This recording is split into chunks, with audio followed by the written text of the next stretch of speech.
15일차입니다. 15일차는 요한복음 6장부터 9장까지 말씀입니다.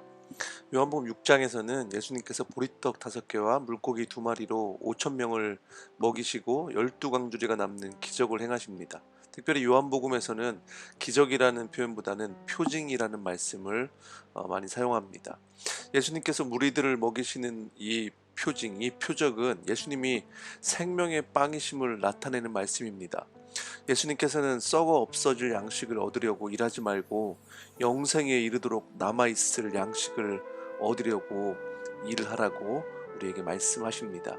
사람들은 무엇을 하여야 하나님의 일을 하는 것이 됩니까? 예수님께 물으니까 예수님께서는 하나님께서 보내신 일을 믿는 것이 곧 하나님의 일이라고 답을 하십니다.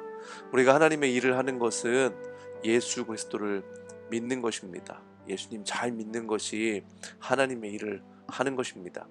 하나님의 빵 되신 예수님은 하늘에서 내려오셔서 세상에 생명을 주시는 생명의 양식이 되셨습니다. 아들을 보고 그를 믿는 사람은 누구든지 영생을 얻게 하시는 것이 하나님 아버지의 뜻이고, 또 예수님은 마지막에 그들을 살리실 것이라고 그렇게 말씀하고 계십니다. 7장에서는 예수님께서 초막절을 지키러 예루살렘에 올라가시는 장면이 나옵니다. 형제들이 예수님을 믿지 않았기 때문에 형제들만 올라가라고 하신 다음에 예수님은 혼자 조용히 초막절에 또 예루살렘에 올라가시는 장면입니다.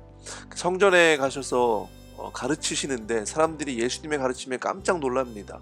예수님께서 이 가르침이 사람들이 어디서 온 거냐 이렇게 질문을 하고 궁금해하니까 예수님께서는 이 가르침은 내 것이 아니라 나를 보내신 분의 것이다 라고 말씀하십니다.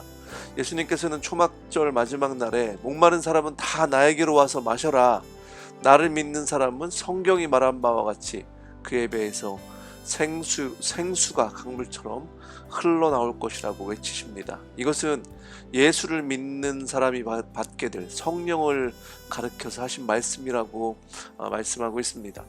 우리 삶에 성령을 통한 생명의 역사가 넘쳐나기를 기도합니다.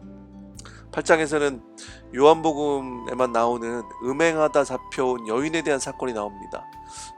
율법학자들과 바리새인들이 간음하다가 현장에서 현행범으로 잡힌 여인을 데리고 와서 예수님을 곤경에 빠뜨리려고 지금 합니다.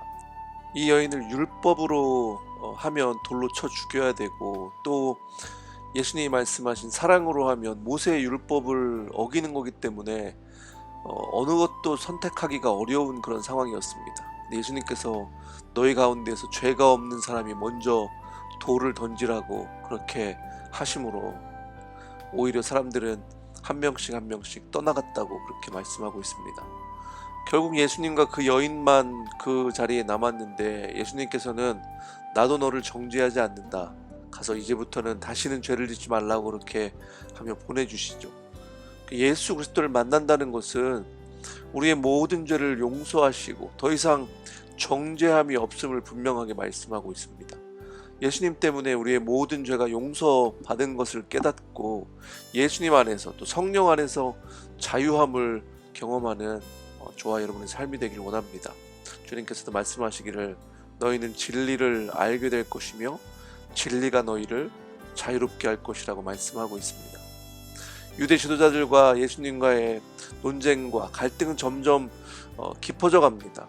그러면서 예수님이 귀신에 들렸다고 이렇게 유대 지도자들은 얘기합니다. 아브라함도 죽고 예언자들도 다 죽었는데 예수님을 믿으면 영원히 죽지 않는다고 하니까 예수님이 말씀하신 걸 이해할 수 없기 때문에 지금 예수님이 도대체 누구냐 이렇게 질문을 하고 있습니다. 예수님의 대답은 나를 영광되게 하시는 분은 나의 아버지시고 너희가 너희의 하나님이라고 부르는 바로 그분이시다, 이렇게 지금 말씀하고 계시고요. 내가 진정으로 너희에게 말한다, 아브라함이 태어나기 전부터 내가 있었다, 내가 있다, 이렇게 지금 말씀하시죠. 이 말은요, 예수님이 바로 하나님이라고, 영원부터 존재하신 하나님이라고 그렇게 지금 선언하시는 장면입니다. 그런 얘기를 듣고 유대인들은 상상할 수 없는 얘기를 지금 예수님이 하고 계시는 거기 때문에 예수님을 돌로 치려고 합니다. 예수님께서 신성 모독을 하고 있다고 생각했기 때문입니다. 9장은 나면서부터 눈먼 사람을 만나서 진흙에 예수님의 침을 뱉어서 그 진흙을 개어서 그의 눈에 바르시고 실로암 못에 가서 씻으라고 그렇게 하십니다. 그리고 날 때부터 눈먼 사람이 그대로 하였더니 보게 되었다는 것입니다.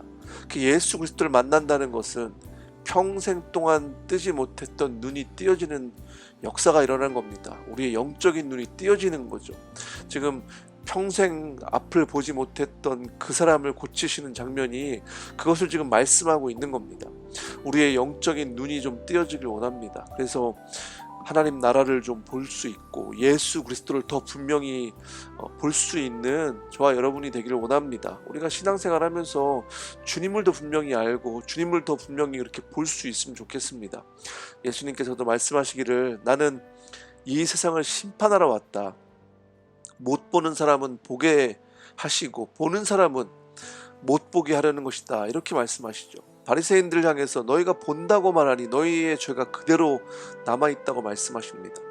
죄인임을 고백하고 겸손하게 진정 보기를 원한다고 예수님께 믿음을 구하는 사람들에게는 주님께서 그 죄가 사하여지고 진정으로 보게 되는 역사가 그 삶 가운데 일어날 것이라고 말씀하고 있는 거죠. 우리의 마음이 하나님이신 예수 그리스도 앞에 더 겸손하여지고 그렇게 좀 엎드리기를 원합니다. 그리고 우리가 죄인임을 고백하며 진정으로 보기를 원한다고 주님께 믿음을 구할 수 있는 저와 여러분의 삶이 되길 원합니다. 그런 사람들에게 주님께서 너희의 눈이 띄어져서 보게 될 것이라고 그렇게 말씀하고 있습니다. 말씀을 읽으시면서 그 영적인 눈이 띄어지는 역사가 일어나길 원합니다.